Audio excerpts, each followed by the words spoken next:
ഇല്ല അതിലൊരു ഉപ്പ കുറയല്ല ആ പൈസ അങ്ങനെ തന്നിട്ട്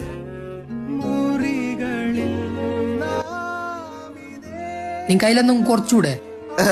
ഇതില് കുറക്കാനുമില്ല കൂട്ടാനുമില്ല. അങ്ക് തരേണ്ടായ പൈസ ഒന്നുമില്ല. ഇതെല്ലാം അങ്ക് ലാഭം തന്നെ. അതെങ്ങനെ? അതെന്ത് പണിയൊന്നുമില്ല. പോന്ന വണ്ടിക്ക് തുള്ളിയ കൈ അത് വെറുതെ കാലൊഴിഞ്ഞ് കൈ ഒഴിഞ്ഞില്ലേ കൈ. ഈ കാലത്ത് പൈസ ഉണ്ടാക്കാൻ ഇതന്നെ പൈ ഇങ്ങനെ ലാക്കണോ? നീ ഒന്നാടെ നോക്കറല്ലോ. നിനക്ക് എന്റെ സ്റ്റോറി അറിയോ? ഞാൻ മുന്നേ എന്റെ ഡ്രൈവർ ആയിട്ടുണ്ടായി. കരഞ്ഞു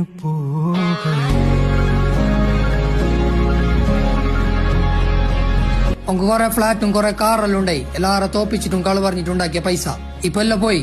ഓനാ പീഡല് ഇപ്പൊ പണിക്ക്. അക്കീമ നിന്നോടൊരു കാര്യം പറയട്ടാ, ആൾക്കാരെ തോപ്പിച്ചിട്ടും കള് പറഞ്ഞിട്ടുണ്ടാക്കിയ പൈസ കൊറേ കാലം ഉണ്ടാവല.